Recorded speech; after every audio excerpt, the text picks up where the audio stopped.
യുദ്ധം കൊണ്ട് കടലും അനുഭവിക്കുന്നുണ്ട് വേദനകൾ എന്ന് കാണിച്ചു തരികയാണ് ഹോർമൂസിന്റെ വേദനകൾ എന്ന ചിത്രം. യുവചിത്രകാരനായ അക്ഷയ് മണിയറയുടെ ചിത്രപ്രദർശനത്തിലാണ് ഈ ചിത്രം വരച്ചിരിക്കുന്നത്. ഈ ഒരു യുദ്ധകാലത്ത് ഏറ്റവും കൂടുതൽ ആൾക്കാർ കേട്ട ഒരു കാര്യമാണ് ഹോർമൂസ് കടലിടുക്ക്. ഒരു ജലപാത അടച്ചതുമായി ബന്ധപ്പെട്ട് ഒരുപാട് രാജ്യങ്ങളിൽ ഇപ്പോൾ സാമ്പത്തികമായി പുറകിലോട്ട് പോകുന്ന ഒരവസ്ഥയുണ്ട്. ഗതാഗതം, ചരക്ക് ഗതാഗതമൊക്കെ നിരോധിച്ച ഒരു സ്ഥിതിവിശേഷമാണ് കഴിഞ്ഞ കാലത്ത് കാണാനുള്ളത്. അപ്പോൾ ഈ ഒരു ചിത്രം, അതിമനോഹരമായ ഒരു ചിത്രം, ഹോർമൂസിൻ്റെ വേദനകൾ എന്നാണ് ഈ ചിത്രത്തിൻ്റെ പേര്. ഈ ഒരു ചിത്രം വരച്ചിരിക്കുന്നത് ഒരു യുവ ചിത്രകാരനായ അക്ഷയ് മണിയറയാണ്. അക്ഷയ് മണിയറയോട് തന്നെ ചോദിക്കാം, ഞാനൊരു കാഴ്ചക്കാരി എന്ന നിലയ്ക്ക് എനിക്ക് ഈ ചിത്രം കണ്ടിട്ട് മനസ്സിലായത് ഈ ഹോർമൂസിന്റെ വേദനകൾ എന്നത് പല രാജ്യങ്ങളുടെ വേദനകൾ എന്നാണ് അല്ലെ. ഒരു ചിത്രം എന്ന് പറഞ്ഞാൽ അത് കാണുന്നവരുടെ മനസ്സിൽ തോന്നുന്ന ആശയമായിരിക്കും ഒരു ചിത്രം. അപ്പോൾ അക്ഷയ് ഇത് വരച്ചത് എന്തുദ്ദേശിച്ചുകൊണ്ടാണ്? ഇറാനും ഇസ്രയേലിയും തമ്മിലുള്ള യുദ്ധത്തിൽ അമേരിക്ക പാർട്ടീഷനായി.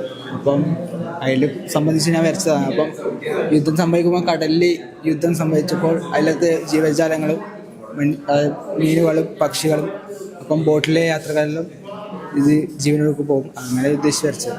ഒരുപാട് ജീവിതങ്ങൾ അവിടെ തന്നെ പോയിട്ടുണ്ട് അല്ലേ. ഈ ഒരു യുദ്ധം മൂലം ഒരുപാട് പേർക്ക് ജോലി നഷ്ടപ്പെട്ടു, ഒരുപാട് പേര് മരണമടഞ്ഞു, അങ്ങനെയുള്ള ഒരുപാട് കാര്യങ്ങളൊക്കെ ഉണ്ടായിരുന്നു അല്ലേ. അപ്പോൾ അവരുടെ വേദനകൾ കൂടി ഈ ഒരു ചിത്രത്തിൽ ഉൾപ്പെടുത്തിയിട്ടുണ്ടോ? ഓക്കെ, ഇപ്പോൾ നമ്മുടെ ഗാന്ധി പാർക്കിൽ വെച്ച് അക്ഷയുടെ ഒരു ചിത്ര പ്രദർശനം നടക്കുകയാണ് അല്ലേ. അപ്പോൾ ഒരുപാട് പേര് പങ്കെടുത്തു. ഇന്ന് അതിൻ്റെ ഉദ്ഘാടനമൊക്കെ കഴിഞ്ഞു. എന്താണ് അക്ഷയ്, എവിടെയാണ് പഠിച്ചത്? ഞാൻ ചിത്രശില്പകലക്കും ചമ്പ്രാനം ആണ് പഠിച്ചത്. ഈ ഒരു ചിത്രകലയിലേക്ക് എത്തിച്ചേരുന്നത് എങ്ങനെയാ? ഞാൻ അത് അങ്ങേ വീട്ടിൽ ഒരു അംഗൻവാടി ഉണ്ടായി. അപ്പോൾ ആ അംഗൻവാടിയിലത്തെ ഒരു ടീച്ചർക്ക് ഞാൻ ചിത്രം വരച്ചു കൊടുത്തു.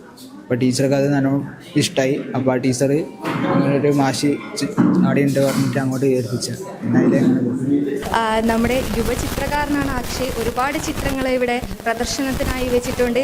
അപ്പോൾ ഈ ഒരു 3 ദിവസങ്ങളിലായി നടക്കുന്ന അക്ഷയുടെ ചിത്ര പ്രദർശനത്തിനെ എല്ലാവരും സപ്പോർട്ട് ചെയ്യുക എന്നാണ് പറയാനുള്ളത്. ഭാവിയിൽ വളർന്നു വരുന്ന ഒരു കലാകാരനാണ്. ഭാവിയിൽ ഇനിയും ഒരുപാട് ഉയരങ്ങളിൽ എത്താൻ അക്ഷയ്ക്ക് സാധിക്കട്ടെ. ക്യാമറമാൻ പവിത്രൻ കണ്ടോത്തിനൊപ്പം അഞ്ജലി ലക്ഷ്മണൻ, നെറ്റ്വർക്ക് ന്യൂസ്.